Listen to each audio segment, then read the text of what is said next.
Aditya classes. आज हम लोग डीएनए के बारे में स्टडी करेंगे कि डीएनए का स्ट्रक्चर कैसा होता है। तो डीएनए से थोड़ा सा बेसिक में जाते हैं हम लोग, बायोमोलिक्यूल से स्टार्ट करते हैं। बायोमोलिक्यूल्स क्या होता है? बायोमोलिक्यूल्स यानी कि लिविंग सेल में पाए जाने वाले जितने भी ऑर्गेनिक कंपाउंड्स होते हैं ना, उसको हम लोग बायोमोलिक्यूल्स कहते हैं। तो इसमें तो बहुत कुछ आ गए, कार्बोहाइड्रेट भी आ गए, प्रोटीन भी आ गए, फैट भी आ गए और न्यूक्लिक एसिड भी आ गए। ओके, तो ये डीएनए जो होता है ये न्यूक्लिक एसिड का पार्ट होता है। न्यूक्लिक एसिड हम लोग ज्यादा नहीं पढ़ते हैं शुरू में, जूनियर क्लासेस में न्यूक्लिक एसिड करके नहीं पढ़ना है, लेकिन डीएनए के बारे में सब कोई पहले से जानते हैं।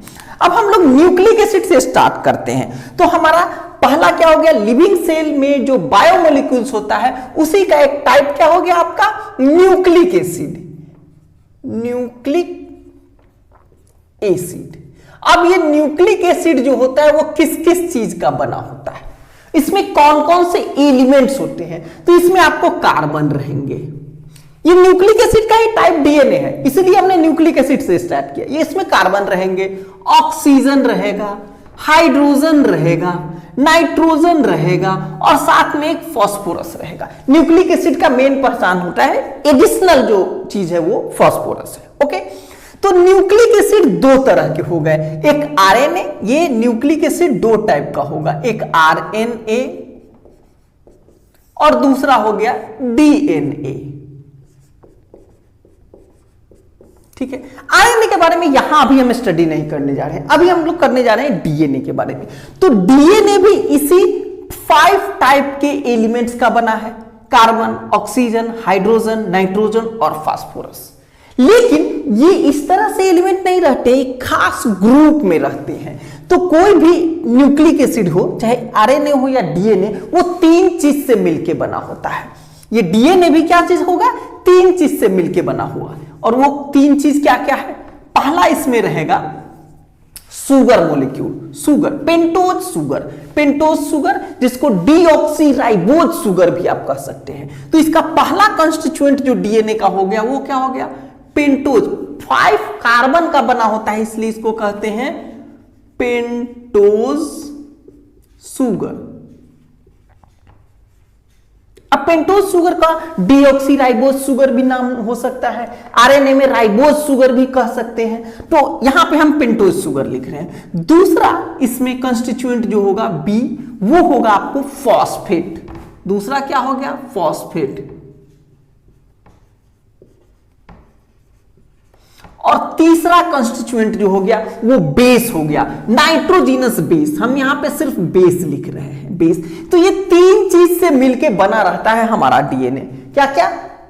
ये पेंटोज सुगर, फॉस्फेट मॉलिक्यूल और नाइट्रोजीनस बेस। यहां पे हमने बेस लिखा है। अब आ रहे हैं, पूरा कंप्लीट ही लिख दे रहा हूं, nitrogenous base. Nitro base.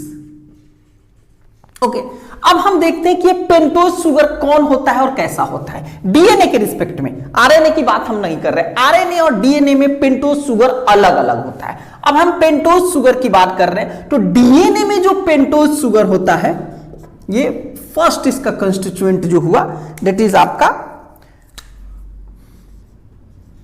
Pentose sugar. Pentose sugar, इसका नाम क्या हो जाएगा? डीऑक्सीराइबोज। क्या नाम हुआ दूसरा? डी, ये हाइफन दे रहा हूं समझ में आने के लिए, ऑक्सी राइबोज, डीऑक्सीराइबोज। राइबोज होगा कैसे, इसका स्वयं स्ट्रक्चर बना दे रहा हूं, क्योंकि इसका स्ट्रक्चर नहीं बनाऊंगा तो लिंकेज नहीं समझ में आएगा। ये 5 कार्बन का है, 5 कार्बन का है और बीच में एक ऑक्सीजन भी अटैच रहेगा। यहां पे ऑक्सीजन है और यहां पे थोड़ा बड़ा ले लेता हूं ऐसे, यहां पे एक कार्बन यहां, फिर नीचे, सॉरी, पेंटोज का जब भी बनाना हो तो थोड़ा सा टेढ़ा करना पड़ जाता है। ये हो गया आपका, यहां पे एक ऐसे अटैचमेंट रहेगा, एक यहां पे ऐसे अटैचमेंट रहेगा, देखते चलिए, यहां पे ऐसे अटैचमेंट है, यहां पे ऐसे अटैचमेंट है। ये CH2 और OH रहेगा इसमें, यहां पे H, यहां पे H OH, H OH, OH H, ये आपका पूरा का पूरा क्या हो गया, डीऑक्सीराइबोस। यहां सॉरी ये ऑक्सीराइबोस हो गया, यहां से ये ऑक्सीजन को हटा दीजिए, ये डीऑक्सीराइबोस हो गया, ऑक्सीराइबोस हो गया था, यानी कि राइबोस हो गया था जो कि आरएनए में होता है, यहां से ऑक्सीजन हटा दिया, ये डीऑक्सीराइबोस हो गया। अभी डीऑक्सीराइबोस में आप थोड़ा सा नंबरिंग देख लीजिए, ये ऑक्सीजन है, इस कार्बन को फर्स्ट कार्बन कहते हैं, ये फर्स्ट कार्बन है, ये सेकेंड कार्बन है, ये थर्ड कार्बन है, ये फोर्थ कार्बन है, ये फिफ्थ कार्बन है। याद रखिएगा, इस नंबरिंग से सारा काम होगा, first carbon, second carbon, third carbon, fourth carbon, fifth carbon. Numbering हमने इसलिए बताया, सॉरी, फर्स्ट कार्बन पे ये नाइट्रोजनस बेस अटैच्ड होगा, फिफ्थ और थर्ड कार्बन पे फॉस्फेट अटैच्ड होगा। ठीक है, अटैचमेंट, ये स्ट्रक्चर को जानना जरूरी है, इसका नंबरिंग को जानना जरूरी है। पेंटोज शुगर हमने बताया 5 कार्बन के कारण है, पेंटोज, पेंटोज शुगर, SE छूट गया यहां पे, सॉरी, पेंटोज शुगर। ठीक है, अब यहां पे आप देखिए, ये फर्स्ट कार्बन है, ऑक्सीजन से पहला अटैचमेंट, उसके बाद second, then third, then fourth, then fifth. क्या बताया हमने, फर्स्ट कार्बन पे कौन अटैच होगा, नाइट्रोजनस बेस, फिफ्थ और थर्ड कार्बन पर फॉस्फेट अटैच्ड होगा। कैसे अटैच्ड होगा, इस सब की बात हम लोग करेंगे। ठीक है, तो फर्स्ट ये हो गया, सेकेंड बी जो हमारा है, सेकेंड क्या है, फॉस्फेट।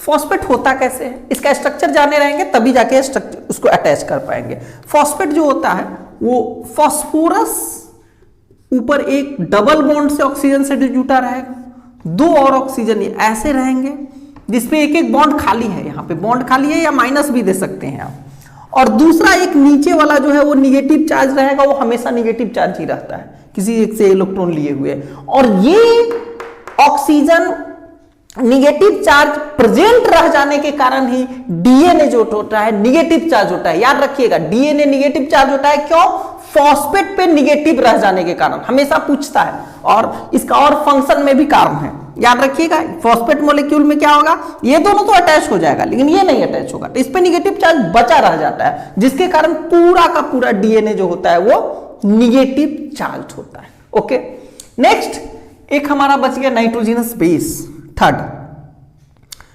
पार्टी जो आया वो है नाइट्रोजनस बेस,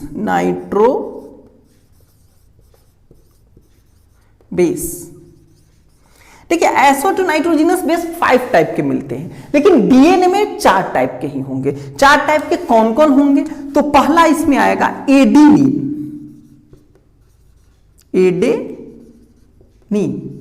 और एडेनिन को ए से डिनोट किया जाएगा। एडेनिन को हम लोग किस चीज से डिनोट करेंगे, ए से। ठीक है, उसके बाद दूसरा आएगा एडेनिन के बाद गुआनिन,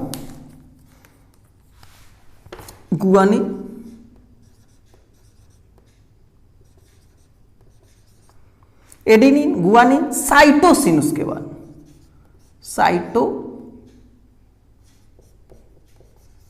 और देन थाइमिन। ठीक है, adenine, guanine, cytosine, thymine. Guanine को जी से लिखेंगे, साइटोसिन को सी से, और थाइमिन को टी से। ये 4 तरह के नाइट्रोजनस बेस हुआ। यूरेसिल होता है, थाइमिन के जगह पे अगर आरएनए की बात होती तो यूरेसिल हो जाता है। ये तीनों कॉमन है। ये क्या है, ये 3 जो है यहां तक ला दे रहा हूं, ये कॉमन है, ये कॉमन है, आरएनए में भी मिलेगा, डीएनए में भी मिलेगा, और ये ओनली इन डीएनए। आरएनए में ये नहीं मिलेगा, इसके बदले क्या मिलेगा, यूरेसिल। ओके, तो यहां पे क्या हो गया, नाइट्रोजनस बेस जो हुआ वो 4 तरह के डीएनए में नाइट्रोजनस बेस होते हैं, एडेनिन, गुआनिन, साइटोसिन, थाइमिन।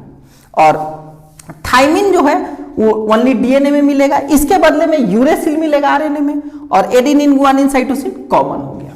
ठीक है, इतना आपने देखा क्या कि डीएनए में तीन तरह के ग्रुप हो गए, pentose sugar, phosphate, nitrogenous base. अब ये तीनों का लिंकिंग होगा। कैसे लिंकिंग होगा सो देखिए। लिंकिंग के समय हम लोग क्या करेंगे, ये जो नाइट्रोजनस बेस है इसमें से कोई एक बेस उठेगा और इस हाइड्रोजन OH ग्रुप में से हाइड्रोजन को हटाएगा और इधर से भी कुछ हटाएगा, यानी कि वाटर को निकालेगा और यहां पे अटैच्ड हो जाएगा आपका बेस। यहां पे अटैच्ड हो गया आपको ये, यहीं पे मैं अटैच कर दे रहा हूं। यहां पे क्या अटैच्ड हो गया, नाइट्रोजनस बेस, N बेस में लिख दे रहा हूं, ठीक है। बेस के जगह पे एडेनिन भी, गुआनिन भी, साइटोसिन भी, थाइमिन भी, और इस मोलेक्यूल को हम लोग कहेंगे न्यूक्लियोसाइड। ये क्या हो गया, न्यूक्लियोसाइड। अब क्या होता है, इस 5th पोजीशन पे, ये 5th पोजीशन के कार्बन से यहां से भी ये OH गायब होता है और यहां पे क्या अटैच हो जाएगा, ये फॉस्फेट मोलेक्यूल। इस फॉस्फेट मोलेक्यूल के लिए हम लोग P लिखते हैं, ओके। तो जब यहां फॉस्फेट मोलेक्यूल ज्वाइंट हो गया तब ये बन गया न्यूक्लियोटाइड। जब ये नहीं था तो क्या था, न्यूक्लियोसाइड। अब क्या बन गया, ये न्यूक्लियोटाइड। अब देखिए ये न्यूक्लियोटाइड जो बन गया, इसमें अभी यहां पे एक पोजीशन है जहां पे कोई चीज जुट सकता है, यानी कि फॉस्फेट मोलेक्यूल जुट सकता है। ये न्यूक्लियोटाइड हो चुका है। अब ये एक न्यूक्लियोटाइड थर्ड से दूसरे न्यूक्लियोटाइड के फॉस्फेट से अटैच्ड होगा और इस तरह से ये क्या बना देगा, एक चेन बनाएगा। चेन कैसे बनाएगा सो मैं बता रहा हूं। इसको नीचे वाले को सिर्फ मिटा रहा हूं, अब ये हटा दे रहा हूं। देखिए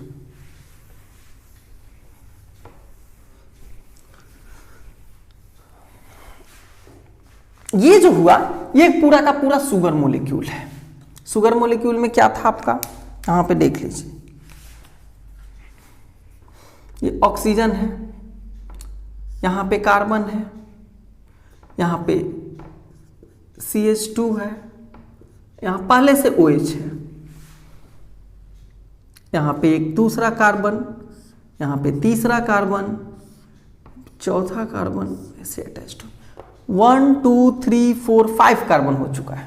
यहां से काउंटिंग करेंगे, 1 ये है, ये 1 पे यहां पे OH था, H था, H OH H OH, यहां पे H। ये आपका क्या हो गया, फिर से पेंटोज शुगर। पेंटोज शुगर जिसका नाम क्या था, डीऑक्सीराइबोस। सॉरी ये OH नहीं है, तब ये डीऑक्सी, फिर से वही हो गया था। यहां पे क्या है, H। आदत है राइबोस शुगर बनाने का, इसलिए तो ये डीऑक्सीराइबोस शुगर हो गया। यहां पे हम सबसे पहले क्या कर दिए, यहां पे हमने इसके जगह पे क्या अटैच किया, base, nitrogenous base, nitrogenous base. अब इस नाइट्रोजनस बेस के कारण ये क्या हो गया, ये क्या बन गया अभी, न्यूक्लियोसाइड। ये बन गया आपका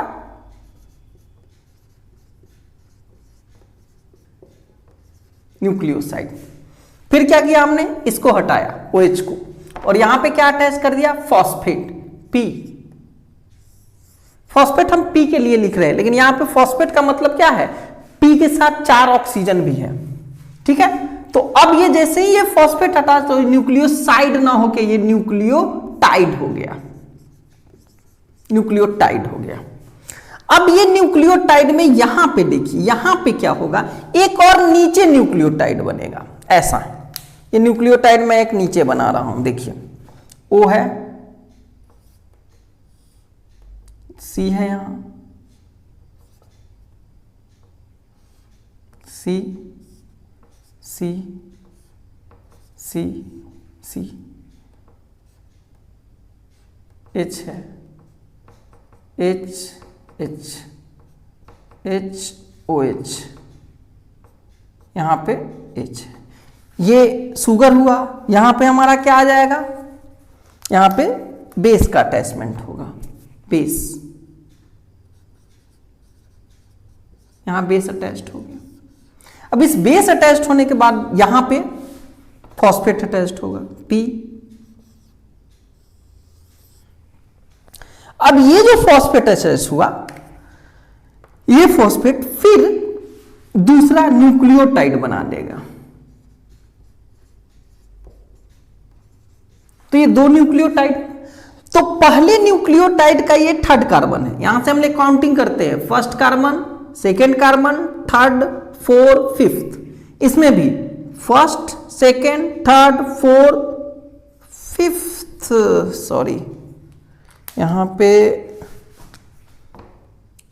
CH2 और यहां OH था, ये OH क्या हो गया, यहां से ये OH गायब हो गया और यहां पे क्या अटैच्ड हो गया, फॉस्फेट। अब ये फॉस्फेट यहां का OH गायब करके इससे अटैच्ड हो जाएगा। तो इस तरह से क्या हो गया, एक न्यूक्लियोटाइड दूसरे न्यूक्लियोटाइड से अटैच्ड हो गया। यहां पे दो तरह के लिंकेज हुए। पहला लिंकेज ये हुआ था, इस पेंटोज शुगर का यानी कि डीऑक्सीराइबोज का कार्बन नाइट्रोजिनस बेस से अटैच्ड हुआ था। इस लिंकेज का नाम है, ये जो ज्वाइंट किया, इस लिंकेज को हम लोग कहते हैं ग्लाइकोसिडिक बॉन्ड। इस लिंकेज का नाम क्या हो गया, या एन ग्लाइकोसिडिक बॉन्ड, क्योंकि नाइट्रोजिनस बेस से अटैच्ड हो रहा है। इसका नाम हो गया एन ग्लाइकोसिडिक लिंकेज। याद रखिएगा, नाइट्रोजिनस बेस शुगर से जो अटैच्ड होता है वो कहलाता है N glycosidic linkage. Nitrogenous base है और ये शुगर से अटैच्ड हुआ, N nitrogenous base, N glycosidic linkage. और ये फॉस्फेट जो इससे अटैच्ड है, इस लिंकेज को, फॉस्फेट जो शुगर से अटैच्ड है, इस लिंकेज को कहते हैं फॉस्फोईस्टर लिंकेज। ये जो लिंकेज है ये क्या कहलाएगा, फॉस्फोईस्टर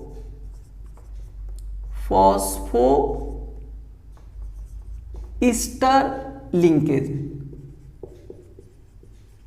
ओके, तो फॉस्फोईस्टर लिंकेज हो गया। यहां पे क्या हो गया, फॉस्फो में दो ईस्टर का लिंकेज हो गया, तो डाइफॉस्फोईस्टर लिंकेज है। दो लिंकेज है ना, तो ये डाइफॉस्फोईस्टर लिंकेज, ये फॉस्फोईस्टर लिंकेज और ये ग्लाइकोसिडिक बॉन्ड। इस तरह से ये बॉन्ड बना दो न्यूक्लियोटाइड को बनाने और जोड़ने के लिए। देखिए, न्यूक्लियोटाइड को बनाने के लिए यहां पे लिंकेज है एक बेस और शुगर के बीच में, जिसको क्या कहते हैं ना, एन ग्लाइकोसिडिक लिंकेज। फॉस्फेट और शुगर के बीच में है तो फॉस्फोईस्टर लिंकेज, और ये दोनों को जब जोड़ता है तो डाइफॉस्फोईस्टर लिंकेज हो गया। तो इतना लिंकेज को फिर मैं सिंपल वे में लिख रहा हूं, ये अभी बहुत कॉम्प्लिकेटेड मैंने बनाया है, अब थोड़ा सा सिंपल मैं कर रहा हूं इसको, ठीक है, इसको मिटा करके। देखिए,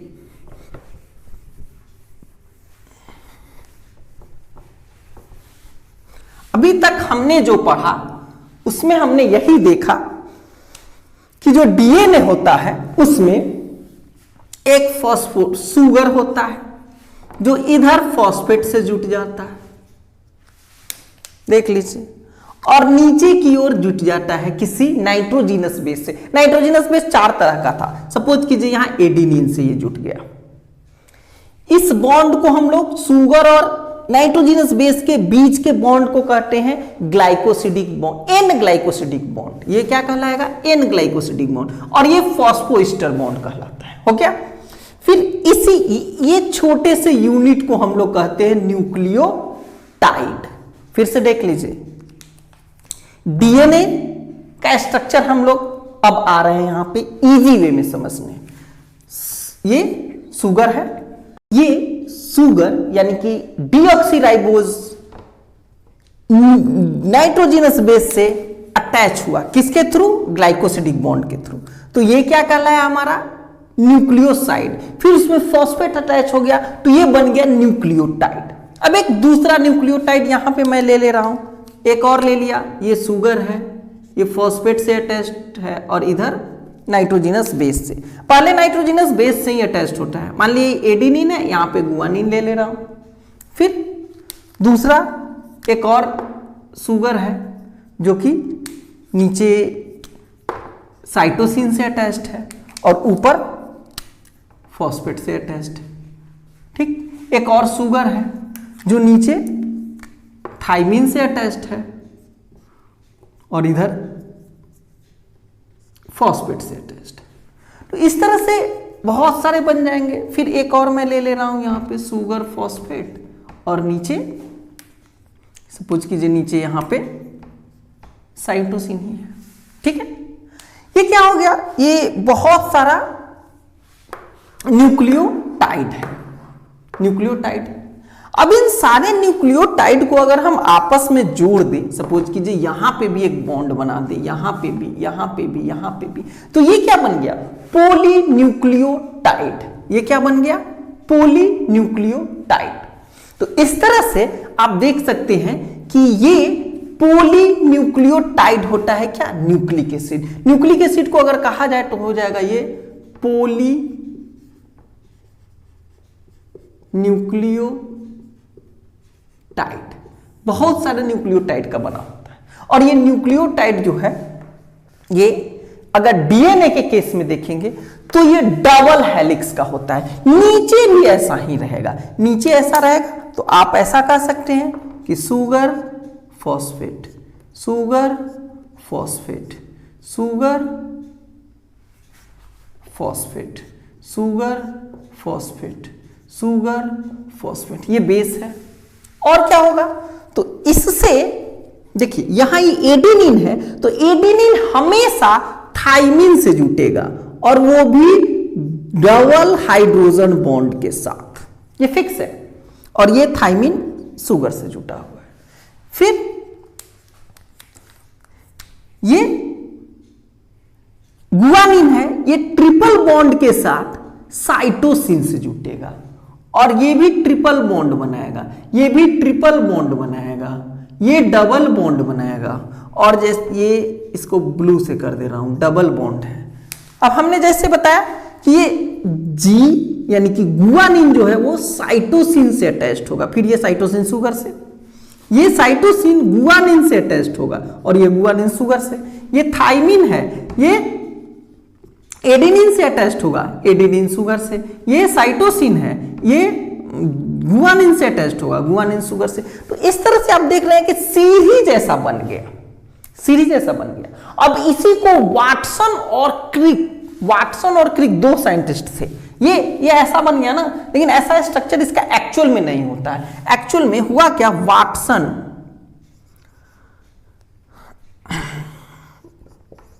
एंड क्रिक दो साइंटिस्ट थे, वाटसन और क्रिक। ये दोनों ने बताया कि ये जो है डबल हेलिक्स के फॉर्म में, मुड़ा हुआ की तरह, ये ऐसे ना होके एक्चुअल में क्या है, ये ऐसे ऐसे ऐसे है,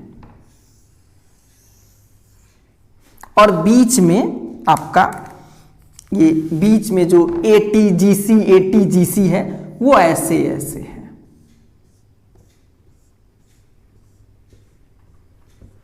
ठीक है, तो इस तरह से ये ट्विस्टेड है। तो ये ट्विस्टेड यानी कि हेलिकल स्ट्रक्चर, ये कैसा बताया, डबल हेलिक्स।